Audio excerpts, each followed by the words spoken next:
존경하는 우리 박 목사님 목양하시는 귀한 성도님들과 말씀을 나누게 되어 하나님께 영광 돌리며 교회 앞에 감사드립니다. 제가 슬라이드를 좀 준비했습니다. 한번 띄워주시기를 바랍니다. 오늘 본문은 니고데모에 대한 말씀인데요, 니고데모는 요한복음 3장뿐만 아니라 7장과 19장에도 나타나는데 갈수록 좋은 변화를 보여주고 있습니다. 이름에는 부모님의 기대가 담겨 있습니다. 저도 딸이 처음 태어났을 때 이름을 짓기 쉽지 않아서 이렇게 좀 사람들에게 물어보니까 약대를 낳은 한 자매가 예쁜 여자의 이름을 선물로 주었습니다. 테리아라는 이름인데 제가 박씨라서 그 이름을 쓸 수가 없었습니다. 그래서 주님을 기쁘시게 하라는 이름으로 지었던 기억이 납니다. 그렇다면 니고데모라는 이름의 뜻은 뭘까요? 신약 성경이 기록된 그리스어, 또 그리스는 헬라 문명의 발상지니까요, 헬라어라고도 하는데 니코데모스입니다. 이 단어는 두 단어의 합성어입니다. 니코스, 지도자, 정복자, 데모스, 백성, 국민. 그래서 우리가 민주주의를 디마크로시라고 할 때 그 디마에 해당되는 데모스가 국민이라는 뜻을 가지고 있고, 크로시는 잡고 있다, 국민이 주권을 잡고 있죠. 어쨌든 니고데모라는 이름의 뜻은 백성의 지도자라는 뜻입니다. 부모님은 이 아들이 태어났을 때 평범한 유대인 정도가 아니라 유대 백성의 지도자가 되기를 바랬던 것이죠. 이 소원은 이루어졌을까요? 1절을 통해 함께 읽으며 확인합시다. 시작. 그런데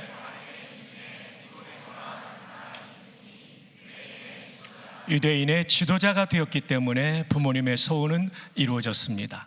네, 지도자라는 단어에 각주번호 2가 달려있는데 따라 내려가면 또는 사내들인 공회원이라고 되어 있습니다. 사내들인 공회는 어떤 기관일까요? 뉴 바이블 딕셔너리에 보면 이렇게 해석이 되어 있습니다. 사내들인은 유대인의 최고 의회이면서 동시에 최고 재판소였다. 의회와 대법원의 기능을 함께 가지고 있는 기관이죠. 유대인의 지도자 중에 72명을 뽑아서 만든 기관, 지파별로 6명이 들어갔던 것입니다. 니고데모가 사내들인의 멤버가 되었다는 것은 72명 중에 한 명이 된 사람, 대단히 성공한 사람이었다는 것을 보여주고 있습니다. 사도행전 23장을 보면 바울이 이 공회에서, 이 공회가 영어 성경에는 더 사내들인이라고 명시되어 있죠. 우리 복음서와 사도행전에 나오는 공회는 전부가 사내들인입니다. 자, 이 공회에서 신문을 받았다, 재판을 받았다는 거죠. 그래서 사내들인 공회할 때 의회 기능만 아니라 재판소 기능이 있다는 것을 이 본문에서 확인할 수 있습니다. 또한 여기서 우리가 확인할 수 있는 것은 사내들인 멤버의 그 신분들을 알 수 있죠. 일부는 사두개인이고 다른 일부는 바리새인입니다. 구약 성경에 능통한 사람들이었습니다. 이것을 기억하시면 설교의 뒷부분에 이해하실 내용이 나옵니다. 그들은 이렇게 앉아서 회의와 재판을 진행했습니다. 정중앙에는 사내들인 의장이 앉아 있었습니다. 대제사장이 당연직으로 겸임을 했습니다. 그리고 끝에 71번과 72번 의원이 앉아 있었고, 니고데모도 저 중에 어느 자리에 앉아 그의 직무를 수행했을 것입니다. 자, 니고데모는 이런 대단한 성공을 거두었습니다. 그러나 그 성공이 채울 수 없는 마음의 빈 공간이 있었습니다. 빌그램 목사님이 어느 날 하버드 총장에게 물었습니다. 요즘 학생들의 가장 큰 문제점이 무엇이라고 생각하십니까? 총장은 잠시 생각하고 이렇게 말했습니다. 공허감이죠. 하버드에 와서 다 잃은 것처럼 보이는 그들의 마음속이 텅 비어 있습니다. 이 공허감은 학력의 성취로 이루어지지 않는다는 거죠. 채워지지 않는다는 거죠. 블레이즈 파스칼의 말처럼 모든 사람의 마음속에는 창조된 어떤 것으로도, 돈으로도, 권력으로도, 쾌락으로도 채워질 수 없는 하나님이 만드신 진공, 베큐움이 있는데 그것은 오직 예수를 통해 알게 된 창조주 하나님만이 채우실 수 있습니다. 그렇죠. 이 자리에도 성공한 리더들이 많을 겁니다. 그걸로 그 마음의 진공, 허무감은 해결되지 않는 것이죠. 공허감은 실패한 인생에게만 찾아드는 감정이 아닙니다. 성공한 사람들, 모든 것을 가져본 사람들이 더 잘 느끼는 것이 인생의 허무, 인생의 공허감, 마음의 진공인 것이죠. 그래서 니고데모도 성공한 유대의 지도자이지만 그 성공이 채울 수 없는 마음의 진공을 채우기 위하여 예수님을 만나러 나오는 것입니다. 언제 나오냐면 밤에 나옵니다. 왜 밤이냐면 밝은 대낮에 나오면 나의 신분이 노출될 수 있기 때문에 그는 어둠 속에 자신의 모습을 은폐하며 예수님을 만나러 나오고 있습니다. 따라서 요한복음 3장의 니고데모의 마음은 예수님을 만나고는 싶으나 예수님 때문에 손해보고 싶지 않다. 이것이 요한복음 3장의 니고데모의 마음입니다. 그런데 예수님은 이렇게 이기적인 니고데모에게 복음을 전하십니다. 한 사람의 인생을 살리는 생명의 복음을 전하십니다. 예수님의 제자된 우리도 때로는 나를 이용하려는 사람에게조차 생명의 복음을 진지하게 전하는 것이 예수의 제자된 우리의 사명이겠지요. 요한복음 3장 1절과 2절이 니고데모에 대한 소개였다면 3절로 21절은 그와 예수님의 대화입니다. 니고데모의 질문이 단 2절에 불과하기 때문에 예수님의 말씀이 무려 17절이죠. 성경을 기록할 때는 중요한 것 위주로 기록하기 때문에 17절을 기록해 놓았다는 것은 상당히 예수님이 니고데모에게 진심으로 복음을 전했다는 것을 알 수 있는 대목입니다. 그리고 놀라운 사실은 그 유명한 요한복음 3장 16절이 이 땅에서 최초로 예수님의 입술을 통하여 선포될 때 청취자는 니고데모였다는 사실입니다. 지나간 2000년 동안 수많은 사람을 구원한 복음 중에 복음인 요한복음 3장 16절이 이 땅에서 최초로 선포될 때 들은 사람은 니고데모입니다. 그러나 안타깝게도 요한복음 3장에서 니고데모가 예수님을 믿었다는 기록이 없습니다. 따라서 요한복음 3장의 니고데모는 이기적인 니고데모라고 정리할 수 있겠습니다. 이제 7장으로 가보겠습니다. 7장에서는 달라지는 니고데모를 만나실 겁니다. 1절을 함께 읽어보실까요? 시작.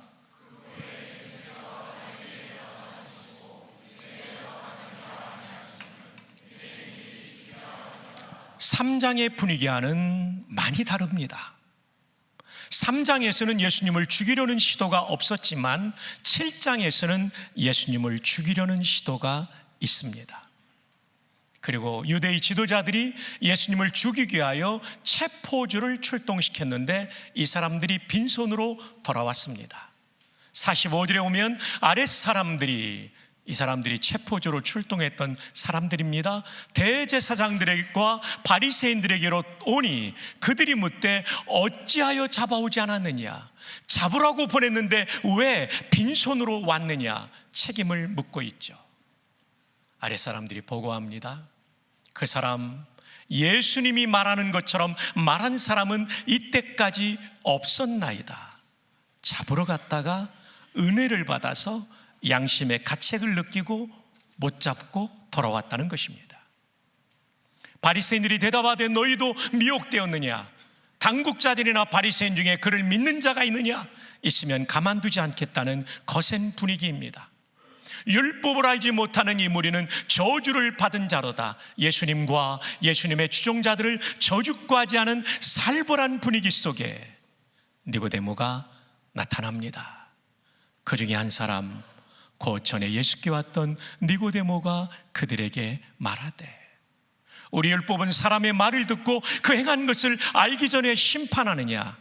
율법의 절차는 잘못한 사람이 있으면 1대1로, 2대1로, 3대1로 여러 사람이 찾아가 안 되면 회중 앞에서 죄를 정하는 것이 절차인데, 예수에 대하여 이런 절차를 무시하고 예수를 죽이려고 하는 것은 반율법적이다라고 말하며 예수님을 변호하는 니고데모를 보게 됩니다. 놀라운 변화이죠. 이런 살벌한 분위기가 있기 전에도 이기적인 사람이었는데, 그는 이제 위험한 분위기 속에 예수님을 변호하고 있는 것을 보게 됩니다. 어떻게 일이 가능했을까요? 3장의 복음을 들은 다음에 그 자리에서는 당장 복음을 받아들이지 않았지만 7장에 오기 전에 그가 복음을 받아들인 것임에 틀림이 없습니다. 신앙의 성숙과 사랑의 성숙에는 공통점이 있는데, 나 중심에서 상대 중심으로 바뀌는 거죠. 1987년 저는 신대원을 졸업하고 군목으로 임관하기 전에 장교훈련을 받을 때 6개월 전에 결혼하여 제 아내가 아이를 가져서 한 번도 찾아오지 못할 때 아내가 보내준 편지는 큰 힘이 되었습니다. 편지 겉봉을 스캔한 이유는 이건 조작된 스토리가 아니라는 것입니다. 속지까지 스캔한 이유는 이거 진짜니까 믿어도 된다는 것입니다. 눈이 좋은 분은 아마 읽을 수 있겠죠. 그러나 자금으로 제가 타이핑을 했습니다. 아내의 허락을 받고 쓰는 겁니다. 내 사랑 내 모든 것 되는 당신, 생각할수록 더 보고파서 괴로워도 그래도 당신만 생각하며 하루해가 저뭅니다. 편지를 보고 사진을 들여다보고 끝없이 당신 생각입니다. 그럴수록 이 사랑의 시냇물은 괴로움의 파도입니다. 그 언제부터였는지 당신은 제 마음을 온통 차지하고 사로잡아 버리셨지요. 그리고 지금은 당신의 포로입니다. 행복한, 아주 행복한 포로. 세상의 어떤 포로가 사로잡은 상대에게 사랑한다고 고백할 수가 있겠어요. 그러나 나는 당신의 영원한 포로이고 싶습니다. 예, 하나님께 영광 올려드립니다. 이 마음을 주신 하나님이시죠. 근데 요즘은 제가 포로가 되어 삽니다. 집에 있을 때 방 닦으라면 닦고 쓰레기 버리라면 제가 분리수거와 그 무거운 음식물 쓰레기도 냄새나지만 버립니다. 그리고 가끔은 설거지도 제가 합니다. 그릇을 다 씻어서 깨끗하게 건조대 위에 크기별로 종류별로 정렬을 딱 해놓고 보면, 군생활을 14년 한 군목 출신인 저는 오화열이 맞는 게 그렇게 성취감이 있을 수 없어요. 기분이 정말 좋아요. 저는 나섬교회 모든 남편들이 이 기쁨에 동참하기를 바랍니다. 아멘. 담임 목사님께서는 이미 하고 계신 줄 믿습니다. 사실 마음먹기 나름이더라고요. 근데 신앙생활도 이와 같습니다. 삼위일체 하나님을 믿는다는 것은 그분을 사랑하는 것이죠. 신구약 전체가 말하고 있는 내용이죠. 그래서 이런 찬양을 우리는 드리게 되죠. 주의 귀한 은혜 받고 일생 빚진 자 되네. 다 함께요. 주의 은혜 사슬 되사 나를 주께 매소서. 우리 마음은 연약하여 범죄하기 쉬우니 하나님이 받으시고 천국인을 지소서. 아멘. 가사가 깊습니다. 묵상해 봅시다. 주의 귀한 은혜 받고, 우리가 주님께 받은 은혜는 그 얼마나 귀한 은혜란 말입니까? 사람이 다른 사람을 위해 죽어줘도 우리는 의로운 사람이다. 칭찬하지 않습니까? 하나님이신 그분이 미천한 피조물의 몸을 입고 고난의 33년을 사시고 마침내 십자가에서 죽임을 당하시며 물과 피를 쏟음으로 나를 구원해 주신 이 은혜는 얼마나 귀한 은혜입니까? 그래서 시인이 이렇게 고백합니다. 일생 사랑에 빚진 자, 은혜에 빚진 자가 되었습니다. 그래서 소원이 있다고 합니다. 주의 은혜의 사슬로 나를 묶어 은총의 포로 삼아 주십시오. 제 아내가 쓴 편지하고 비슷하지 않습니까? 그리고 나를 주님께 매임받은 종이 되게 하여 주십시오. 여러분, 성경에 보면 신앙이 좋은 사람은 자기 마음대로 산, 자기가 주인과 왕이 된 사람이 아니었더라고요. 다윗을 한번 볼까요? 시편 145편 1절에 놀라운 찬송이 나옵니다. 왕이신 나의 하나님이여. 어느 날 이 성경을 읽다가 충격을 받았어요. 이스라엘 최고의 왕이 내가 진짜 왕이 아니라 진짜 하나님이라는 고백이에요. 내가 주를 높이고, 왕은 주인이기도 하죠. 하나님이 나의 주인이면 나는 종이 된다는 거죠. 그래서 다윗의 인생에 계속 나오는 게 뭐냐면 밧세바 사건과 인구조사 사건 빼놓고는 늘 하나님 뒤따라갔어요. 사도행전 13장 22절에 보면 이런 말씀이 나오죠. 내가 다윗의 아들 이새를 만나니 내 마음에 맞는 사람이라 내 뜻을 다 이룰게 할 것이다. 내 마음에 맞는다는 뜻이 어떤 말이냐면요, A man after my own heart. 여기 after는 뒤따라간다는 뜻이죠. 먼저 가서 할 때 우리가 after you please 하는 것처럼 다윗은 항상 하나님 마음을 뒤따라갔던 거죠. 두 번 빼놓고는요. 우리는 더 많이 뒤따라가지 않지만 뒤따라갔다는 거죠. 그래서 He will do everything. 그가 모든 것을 할 것이다. I want him. 내가 그를 통하여 하려고 하는 일을 다 하겠다. 그 종입니다. 하나님 마음 뒤따라가는 사람이에요. 정말 우리의 인생이 복된 인생이 되기 위해서는 하나님 앞에 종으로 사는 게 중요합니다. 다윗이 얼마나 이렇게 살았는지 그 아들 솔로몬이 열왕기상 8장에 성전 봉헌 기도를 이렇게 드립니다. 23절입니다. 이스라엘의 하나님 여호와여, 위로 하늘과 아래로 땅에 주와 같은 신이 없나이다.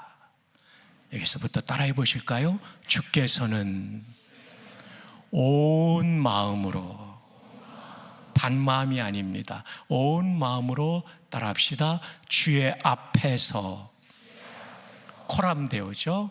행하는 종들에게, 고백하는 종이 아니라 행동하는 종입니다. 하나님을 주인으로 모시고 주인 뜻대로 행하는 종들에게, 또 따라해 보실까요? 언약을 지키시고 은혜를 베푸시나이다. 이게 솔로몬의 기도였어요. 정말 은혜 받기를 원하신다면 여러분이 주인과 왕의 자리, 거기 앉아있는 자리에서 내려오고 종의 위치로 서야 됩니다. 솔로몬은 열왕기상 8장 23절에 이 기도를 드린 다음에 24절 이후에 자기 아버지를 지칭할 때 주의 종 내 아버지 다윗 3번 나옵니다. 자기 자신을 가리켜서 솔로몬이 종이 이곳에서 비는 기도를 들으시옵소서 3번 나옵니다. 다윗과 솔로몬의 인생 속에 가장 영광스럽게 쓰임받았던 비결, 순간들은 종이 될 때였습니다. 여러분을 축복합니다. 하나님 앞에 종으로 사시기를 바랍니다. 근데 요즘 젊은이들은 하나님의 종이 되기보다 컴퓨터의 종이 된 사람이 많죠. 그래서 한국에는 컴퓨터를 위한 기도문도 나왔어요. 소개해 드릴게요. 메모리에 있는 우리 프로그램 암호를 거룩하게 하옵시며, 암호가 노출되면 안 되잖아요. 운영체계에 임하옵시며, 명령이 모니터에서 이룬 것 같이 프린터에서도 이루어지이다. 모니터에는 떴는데 프린트가 안 되면 안 되잖아요. 오늘날 우리에게 일용할 데이터를 주옵시고 파일의 에러를 사여 주옵시고 우리를 다운에 들게 하지 마옵시며 다만 정전에서 구하옵소서.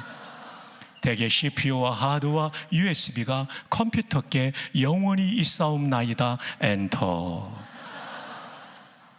그러나 우리 잘 알죠. 컴퓨터가 우리에게 속죄와 영생과 인생의 그 수많은 아픔과 애환을 풀어줄 수 없죠. 삶의 진정한 목적을 알려줄 수 없죠. 삼위일체 하나님만이 우리의 왕이신 줄 믿습니다. 옆에 분을 축복하는데 하이파이브 하면서 하나님 앞에서 종으로 살기를 바랍니다. 하이파이브 하며 선호분에게 축복합시다. 네. 이 정도 하면 여러분이 다 잊어버려요. 저 떠나고 나면 사람은 충격을 받으면 잊어버리지 않죠. 그래서 신뢰가 되는 줄 알지만 남성에게는 종놈으로 사십시오. 여성에게는 차마 말은 못하겠습니다. 여러분들이 세 분 이상에게, 남성과 여성에게 이 용어로 한번 축복하시면 잘 안 잊어버릴 겁니다. 시작.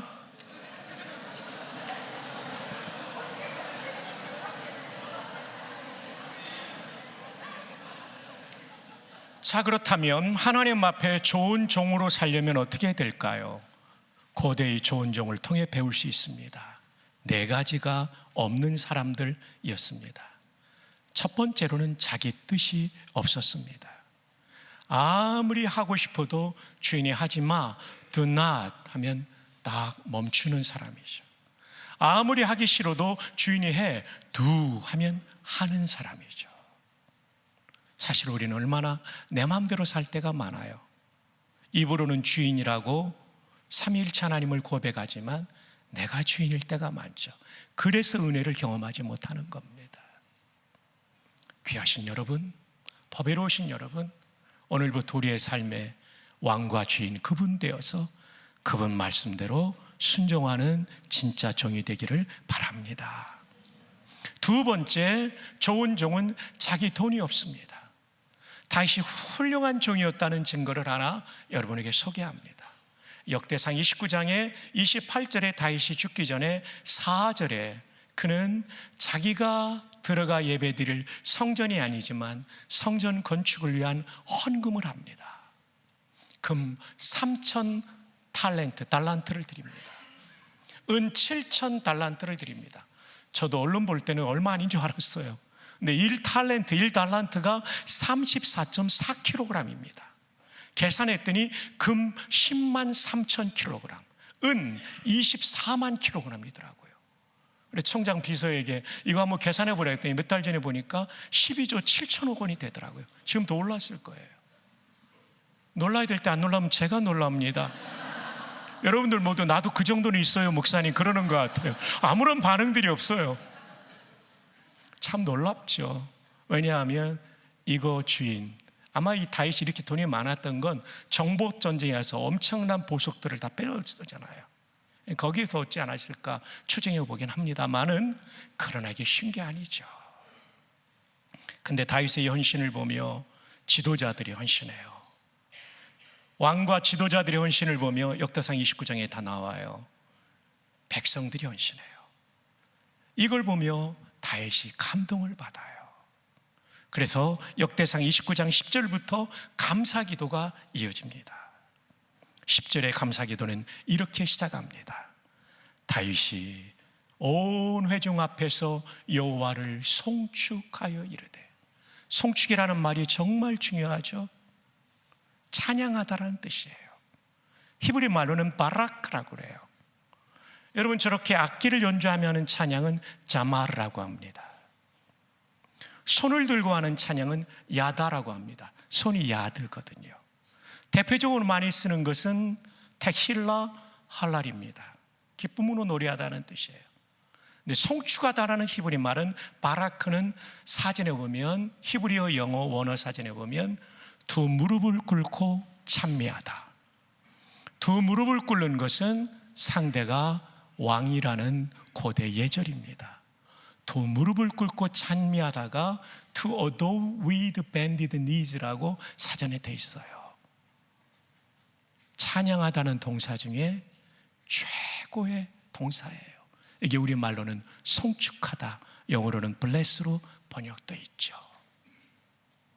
귀하신 여러분, 다윗은요 시편 145편 1절도 하나님을 왕으로 부르고 송축하다를 끝내요. 두 무릎을 꿇고 하나님을 높여드립니다. 그리고 지금 기도드리는 장면에서도 역대상 29장 10절에 다윗이 온 회중 앞에서 여호와를 송축하여 이르되 이스라엘의 하나님 여호와여 주는 영원부터 영원까지 송축을 받으시옵소서. 송축이 두 번 또 나와요. 정말 간절한 소원은 그겁니다. 우리의 예배 중에 우리를 드러내는 것이 아니라, 우리를 높이는 것이 아니라 하나님을 왕으로 높여드리는 그런 찬양의 사람, 그런 예배자 되기를 축복합니다. 하나님 기뻐하실 거예요. 마침 찬양 인도자님이 앞에 계시네요. 지휘자님도 앞에 계시네요. 바라크의 예배자, 찬양자가 최고이죠. 이렇게 봉헌 기도를 드리면서 14절에 이 기도를 드립니다. 매우 중요한 다윗의 헌금 정신이 나옵니다. 나와 내 백성이 무엇이기에 이처럼 즐거운 마음으로 드릴 힘이 있었나이까. 12조 7천억 드리면서 손이 안 떨렸다는 얘기입니다. 드릴까 말까 고민하지 않고 즐겁게 드렸다는 겁니다. 왜일까요? 14절 중반절에 나옵니다. 모든 것이 주께로 말미암았사오니 우리가 주의 손에서 받은 것으로 주께 드렸을 뿐이니이다. 진짜 예배자는 이런 헌금을 드리는 분입니다. 돈이 나의 우상이 되지 않고 하나님이 나의 참 하나님 신이기 때문에 그분께 받은 것을 그분께 돌려드리는 거죠. 여러분의 일생의 예배에 이런 봉헌이 있기를 축복합니다. 제가 군목이 되어서 처음 간 부대는 특수부대였습니다. 낙하산 타는 부대였습니다. 이 낙하산을 탈 때는요 지상 400m에서 뛰어내리기 때문에 매우 겁납니다. 그래서 이 특수부대는 군목이 함께 강화할 때는 1번 강화자가 군목입니다. 왜냐하면 군목은 하나님과 가깝기 때문에 군목이 안전하면 우리도 안전하다는 믿음이 있습니다. 여러분 낙하산을 딱 받고 나면 긴장들을 많이 해요. 낙하산 정비대라고 낙하산을 전문적으로 접는 부대가 있어요. 오면 제 군번 계급 이름 쓰고 사인해요. 그리고 앞에는 시리얼 넘버와 그리고 낙하산 접은 사람 군번 계급 성명이 있어요. 제게 안 펴져서 죽으면 그 사람 추적해서 처벌하게 돼 있죠. 정성을 다해 접죠. 그때 기도하면, 낙하산 받고 기도하면, 착용하고 기도하면 다 아멘합니다. 여러분 400m에서 라이프라인을 걸어요. 뒤에는 주낙하산이 있고 이게 고장나면 펼칠 예비 낙하산이 작은 게 앞에 걸려있죠. 걸고 뛰어내리면 4초 만에 펴지는데 70m를 빠집니다. 저도 뛰어내려서 보는데요, 와, 저 땅이 보이는데 와, 쭉 빠지더라고요. 이 4초가 얼마나 길게 느껴지는지. 여기서 이제 40초 안 펴지면 땅에 가서 온몸이 부딪히면 온몸의 뼈가 다 부러져서 죽는 거죠. 아찔한 순간이죠. 딸이 태어난 지 4개월밖에 안 됐는데 뛰어내렸습니다. 뛰어내리면서 숫자를 셉니다. 4초 만에 하고 산계 검사해야 되니까 1초, 2초 하면 공중에서 내 소리가 안 들리기 때문에 확인을 못하므로 아 발음으로 합니다. 1만, 2만, 3만, 4만, 산계 검사. 낙하산이 펴져 있더라고요. 할렐루야 하고 얼마나 감사한지. 28개의 가닥이 있는데 오른쪽과 왼쪽에 조정하는 테크라인이 있어요. 오른쪽 걸 당기면 오른쪽 방향으로 가고요, 왼쪽 당기면 왼쪽으로 가고, 둘 다 당기면 빨리 떨어집니다. 와, 이 테크라인도 조정하고 너무 기분이 좋더라고요. 펴진다면 너무나 좋아요. 얼마나 감사한지. 위에 하늘을 보니까 얼마나 아름다운지. 땅도 아름답고. 여러분도 꼭 한번 경험하시기를 축복합니다. 그리고 지상 30m쯤 되면 이렇게 앞꿈치 무릎을 모으고 힘을 빼고 있으면 디스크 안 걸립니다. 관절염 안 걸리고 안전하게 착륙할 수 있습니다. 다리를 벌리면 사람은 오른쪽 아니면 왼쪽으로 무의식적으로 힘을 주니까 골절됨으로 꼭 붙이게 되어 있습니다. 이 각도는 120도가 충격을 가장 잘 흡수하는 각도입니다. 제가 한번 보이려는데 안 될 것 같아요. 근데 여러분, 이렇게 창공에서 내려오는 기쁨을 맛보려면 지상 3주 교육을 받고 얼차례 굉장히 많이 받아요. 맨 마지막 관문이 이 비행기나 기구에서 뛰어내릴 때 자세가 잘못되면 내 몸이 회전하가 이러면 낙하산줄에 감겨 죽을 수도 있기 때문에 자세가 중요하거든요. 비행기나 기구에서 뛰어내리는 공포심과 비슷한 공포를 느끼는 게, 인간이 최고 공포를 느끼는 게 11m입니다. 이걸 우리는 공포의 11m라고 불렀습니다. 모형탑이 있어요. 콘크리트 구조물. 앞에는 강철 케이블이 지나가고 도르래가 걸려 있어서 내 모형 낙하산을 걸고 뛰어내리면 처음에는 쭉 빠지는 기분이 안 좋은데 좀 있으면 매달려서 잘 가거든요. 창군이래. 모형탑에서 죽은 사람은 없는데, 밑에서 보면 그렇게 높지 않은데 막상 내가 뛰려고 그러면 그렇게 겁날 수가 없어요. 정말 무서워요. 11m가. 수백 명이 훈련을 받으니까 빨리빨리 뛰지 않으면 이게 정체되는 거예요. 그래서 몇 번 하다가 뛰어 했는데 안 뛰면 뒤에서 막 조교가 발로 뻥 차거든요. 그럼 으악 하고 떨어졌는데 안 죽고 잘 매달려서 가고 있습니다. 그래도 다시 서면 겁납니다. 저도 한 4번 만에 합격했는데요. 여러분, 왜냐하면 인간이 가장 공포를 느끼는 높이가 11m, 공포의 11m이기 때문에 그렇습니다. 저는 우리 성도들에게도 공포의 11m가 있으니 11조 헌금이라고 말씀드리겠습니다. 11조 하면 죽는 줄 아는데 절대 안 죽습니다. 신앙의 새로운 차원을 경험하는 거죠. 저 10살 때 아버님이 돌아가시고 어머님이 11조 하실 때 이해가 안 됐어요. 54년이 지난 오늘 하나님은 가난한 집의 아들을 그때마다 인도해 주시더라고요. 11조는 신앙이 좋은 장로님만 하는 것이 아니라 구원받은 모든 성도가 내 인생의 주인은 돈이 아니라 하나님이라고 하는 신앙 고백으로 하는 것입니다. 여러분, 깊이 생각하시고 한번 본인의 삶을 돌아보시면 좋겠습니다. 좋은 종은 둘째로 자기 돈이 이렇게 없습니다. 세 번째로 좋은 종은 자기 자녀가 없습니다. 여러분의 자녀를 여러분의 꿈의 실현으로 키워가면 안 됩니다. 하나님의 자녀로 성경을 따라 기도하며 키우셔야 되고, 모든 직업이 성직이지만 사실은 목사로서의 부르심은 정말 귀한 일이죠. 로이드 존스 목사님은 그렇게 얘기를 했습니다. The work of preaching is the highest, the greatest and the most glorious calling.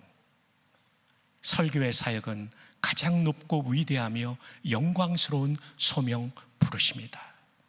설교를 통하여 사람이 구원받고 인생의 방황을 그만두게 되고, 박 목사님의 말씀을 통하여 얼마나 많은 사람들이 변화를 경험하셨습니까?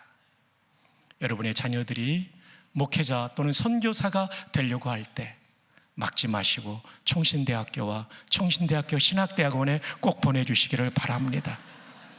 장학금은 담임 목사님과 장로님들이 좀 결정해 주시면 좋겠습니다. 정말 귀한 소명이죠. 목사님과 함께 바탐신학교 가면서 너무나도 기뻤던 것은 한 사람의 선교사님이 얼마나 귀한 일을 하고 있는지, 정말 바탐신학교를 도와주신 나섬교회 진심으로 동문의 한 사람으로서 감사를 드립니다. 마지막 4번째로 좋은 종은 자기 목숨이었습니다.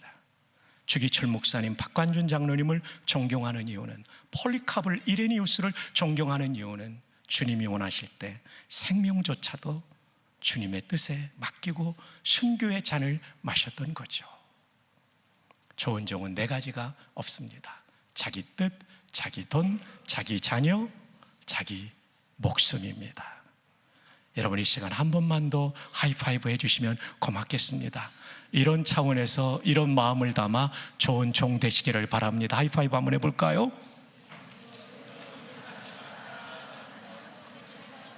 아멘. 자, 요한복음 7장의 니고데모는 예수님을 변호하는 니고데모, 그리고 예수님을 향해 중심 무게가 이동하는 니고데모를 보았습니다. 마지막으로 19장의 니고데모를 만나보시겠습니다. 30절 함께 읽어요. 시작.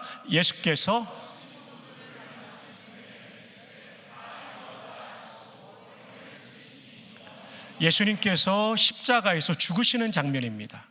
힘없이 죽으신 것 같아요. 패배 같아요. 그러나 그렇지 않습니다. 바로 하이라이트된 다 이루었다는 말씀 때문이죠. 헬라어로는 테텔레스타이, 현재 완료 수동태입니다. 완전히 임무를 마쳤을 때 하는 보고입니다. 예수님께서 십자가상에서 다 이루었다, 테텔레스타이를 외쳤다는 것은 하늘 아버지께 맡기신 인류 구원의 일을 여기서 완수했습니다. 여러분, 주목하실 것은 오병이어의 기적을 행하신 다음에 다 이루었다라는 말씀 안 하셨습니다. 나사로를 부활시킨 다음에 다 이루었다라고 말씀하지 않으셨습니다. 십자가에서 죽으시면서, 왜냐하면 십자가가 우리의 죄값을 완전히 지불한 자리이기 때문에 거기서 우리에게 구원의 길이 열린 것이죠. 테텔레스타이의 두 번째 뜻은 물건값을 완불했다는 뜻인데, 예수님께서 십자가에서 저와 여러분의 죄값을 완불하신 줄 믿습니다. 그래서 십자가는 패배가 아니라 승리라고 골로새서에 말씀하고 있는 것이죠. 그러나 사람들의 눈에는 예수님은 힘없이 돌아가셨고 제자들은 도망쳐버렸기 때문에 예수 운동은 끝장나 버린 것 같은 상황이었습니다. 그러나 하나님은 끝에서부터 또 일하십니다. 숨은 제자 두 사람이 나타나죠. 먼저 아리마대 요셉을 만나봅시다. 아리마대 사람 요셉은 예수의 제자이나 유대인이 두려워 그것을 숨기더니 예수님 믿고 따라가고는 싶었는데 아직은 예수님이 메시아일 수는 있지만 확신이 없었기 때문에 두려워 그것, 제자됨을 숨겼습니다. 근데 바뀌어지는 순간이 나옵니다. 이 일 후에, 이 일은 무엇입니까? 십자가에서 돌아가신 일 후에. 여러분, 예수님의 죽음은 비범한 죽음이었죠. 가상 7월의 말씀을 들어보면 일반 죄수가 할 수 없는 말씀을 하셨습니다. 아버지여, 저들의 죄를 용서하소서. 내가 오늘 나와 함께 낙원에 있으리라. 다 이루었다. 처형당하는 죄수가 다 이뤘다고 말할 수 있을까요? 아니죠. 산헤드린 의원이었던 아리마대 요셉은 구약 성경을 능통하게 알았던 그는 예수님이 구약이 예언된 메시아라는 사실을 십자가에서 확신하게 된 거죠. 그래서 이 일 후에 총독 빌라도에게 예수의 시체를 가져가기를 구하매, 여러분, 이것이 얼마나 위험한 일입니까?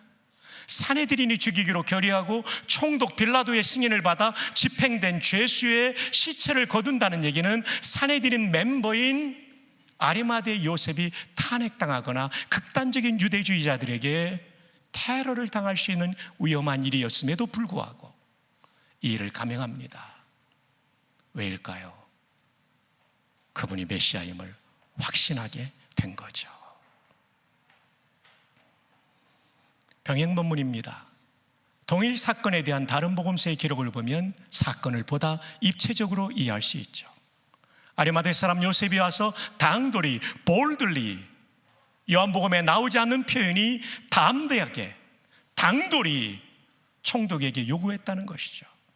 얼마나 대조적입니까? 유대인이 두려워 제자됨을 숨기던 사람이 이제는 담대하게 총독에게 예수님의 시체를 요구하는 사람이 되었어요.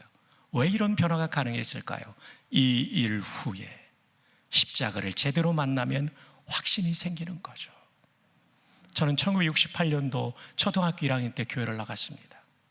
구원의 확신은 1980년도 대학 1학년 때 내수동교회라는 광화문에 있는 교회를 통해서 구원을 확신하면서 얻게 되는 놀라운 힘이 뭐냐면, 지금 죽어도 천국 간다는 확신과 내 일생을 주님께 송두리째 바치리, 헌신이 나오더라고요.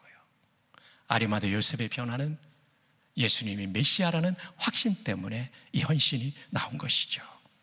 여러분에게도 이런 구원의 확신이 있기를 축복합니다. 이 사람은 존경받는 공의원이요, 산헤드린 의원이요, 하나님의 나라를 기다리는 자라, 메시아의 오심을 기다리는 자였다는 것이죠. 구약을 잘 아는 산헤드린 의원으로서 메시아가 어떻게 오실까 연구했던 그는 십자가에 돌아가시는 예수님을 보며 창세기 3장의 가죽옷이 예수님을 가리키고 있었다는 사실을, 출애굽기 12장의 6월절 속죄양 어린 양, 그분이 예수님이라는 사실을, 세례요한이 보라 세상 죄를 지고 가는 하나님의 어린 양이라는 외침이 사실이구나를 깨달은 거죠. 예수님이 돌아가신 절기가 유월절 절기고 바울 사도는 우리의 유월절 양 그리스도께서 희생되셨느니라. 고린도서 5장 7절이죠. 레위기에 나오는 수많은 속죄제사가 골고다에 달리신 예수님의 죽음을 예표하고 있었다는 사실을 깨닫게 된 것이죠. 여러분, 이렇게 소리치지 않았을까요? 맞다! 저분이 메시아야. 그래서 그는 목숨 걸고 동굴 새 무덤을 바치는 헌신을 할 수가 있었던 거죠. 또 한 사람이 오늘의 살펴보고 있는 인물 니고데모입니다. 일찍 예수께 밤에 찾아왔던 이기적이었던 니고데모도 이 장례를 준비하는 현장에 나옵니다. 이 사람도 사내들인 의원이기 때문에 위험하기 짝이 없는 자리에 목숨 걸고 사회적 지위를 걸고 나온 것이죠. 그리고 더운 지방에 장례 용품인 향료를 가지고 나왔습니다. 향유를 가지고 나왔죠. 무려 100리트라. 100리트라는 32.7kg입니다. 도대체 얼마의 가치를 가지고 이기적이었던 니고데모가 이렇게 변화돼서 가지고 나왔을까요? 이 주석에 보면 니고데모는 놀라운 양의 향유를 드렸다. 약 30kg. 헤롯 대왕의 장례식의 향유가 27kg 사용되었기 때문에 이건 어마어마한 양이라는 것입니다. 왕의 장례에 사용되기에 충분한 양이었다고 주석에 말합니다. 이것은 예수님을 왕으로 대한 거죠. 곧 메시아로 대한 신앙 고백적인 헌신이었던 것이죠. 왜 그럴까요? 니고데모도 십자가에 달리신 예수님을 인격적으로 만난 것입니다. 또 다른 주석에 보면 마리아는 1파운드의 향유를 예수님의 발에 부었습니다. 니고데모는 로마 파운드로 100파운드의 향유를 드렸습니다. 1파운드의 향유가 1년치 연봉이었는데 니고데모는 100년치 노동자의 연봉을 바친 거죠. 이기적이었던 니고데모가 십자가에 달리신 하나님이신 예수님을 깨닫고 이런 놀라운 헌신의 사람으로 바뀐 거죠. 그렇다면 니고데모는 상당한 사회적 지위, 대단한 부자였을 것이라고 주석은 해석하고 있는 것입니다. 이 주석에서는 니고데모는 막대한 양의 향유를 드렸다. 100파운드. 주님을 향한 그들의 사랑이 매우 크다는 증거이다. 왜 그의 사랑이라고 되어 있지 않냐면 이 주석의 문맥에 아리마대 요셉을 포함하고 있기 때문에 their love라고 되어 있죠. 사랑하는 여러분, 요한복음 19장의 니고데모는 어떤 사람입니까? 3장과는 완전히 다른 사람이 되었습니다. 예수님을 위해 목숨과 사회적 지위를 걸고 헌신하는 사람이 되었습니다. 왜냐하면 하나님이신 그분이 나를 위해 죽어주신 것이 너무나 감사하기 때문에 나도 헌신한 거죠. 케임브리지 졸업자 C.T. 스타드가 100여 년 전 중국으로 갈 때 말리는 사람들 앞에 한 그 유명한 말이 있죠. If Jesus Christ be God and died for me, 만약에 예수 그리스도가 하나님이시고 그분이 나를 위해 죽으셨다면 no sacrifice, 희생은 없습니다. Can be too great for me to make for him. 내가 그분을 위해서 아무리 헌신한다 할지라도 희생이라고 불러서는 안 됩니다. 그는 희생이 아니라 헌신으로 중국에 갔던 거죠. 여러분은 정말 십자가의 은혜를 믿으십니까? 그렇다면 우리의 삶의 태도가 달라져야 됩니다. 오직 한 번뿐인 인생 속히 지나가리라. 오직 그리스도를 위한 일만이 영원하리라. 우리 직업이 무엇이든지 간에 이 소명은 우리 공통의 부르심입니다. 결론입니다. 당신은 요한복음 몇 장에 있습니까? 요한복음 3장에 있는 성도는 이기적인 니고데모 같은 성도입니다. 예수 믿고 구원받고 싶지만 예수 믿는 것 때문에 손해보고 싶지 않다. 처음 오는 성도는 그럴 수 있지만 십자가의 은혜를 알고 3장에 머물러 있다면 대단히 안타까운 일입니다. 7장의 성도는 예수 믿는 것을 드러내고 복음을 전하는 사람이죠. 금요일날 저는 뮤지엄을 갔습니다. 저를 안내해 주신 집사님이 싱가포르 오기 전에는 예수님을 믿지 않았는데 남편의 직장 동료 또는 상사이신 것 같기도 한데요, 그분의 전도로 왔답니다. 왔더니 정말 좋은 교회들이에요. 그리고 무엇보다도 목사님 말씀에 큰 은혜를 받고, 또 하나는 가장님과 총무님이 너무나 예수님의 모습을 보여줘서 고마웠다는 거죠. 우리 모두는 적어도 7장까지는 나가야 될 줄 믿습니다. 한 걸음 더 나아가 19장에 헌신하는 느고데모처럼 하나님이 주신 그분이 나를 위해 죽어주신 은혜에 감사하여 생명도 지위도 물질도 걸고 헌신함으로 하나님께 영광 돌리고 우리 인생도 후회하지 않는 의미 있는 인생길을 걸어갈 수 있기를 주님의 이름으로 축복합니다. 당신은 지금 요한복음 몇 장에 있습니까? 그리고 몇 장으로 나아가려고 하십니까? 기도하겠습니다. 아버지, 보석같이 소중한 성도들과 주의 말씀을 나누었습니다. 우리 모두 십자가 그 사랑 그 은혜에 감사하여 요한복음 3장을 떠나 7장으로 더 나아가 19장까지 나아가는 참 복된 신앙생활 할 수 있도록 성령이여 이분들을 그 마음을 이끌어 주옵소서. 예수님의 이름으로 기도합니다. 아멘. 우리 주신 말씀 묵상하면서 이 시간 찬양하며 나가기를 원합니다. 요한복음 3장의 인생이 있고 7장의 인생이 있고 19장의 인생이 있습니다. 우리가 비록 지금 3장의 인생에 놓여 있을지라도 하나님께서 우리를 7장으로 19장으로 인도해 주시리라 믿습니다. 우리 주신 말씀 붙잡고 우리 찬양 가사대로 주님 손에 내 영혼을 맡겨드리기를 원합니다. 우리 소원하는 마음으로 찬양 고백하며 나갑니다.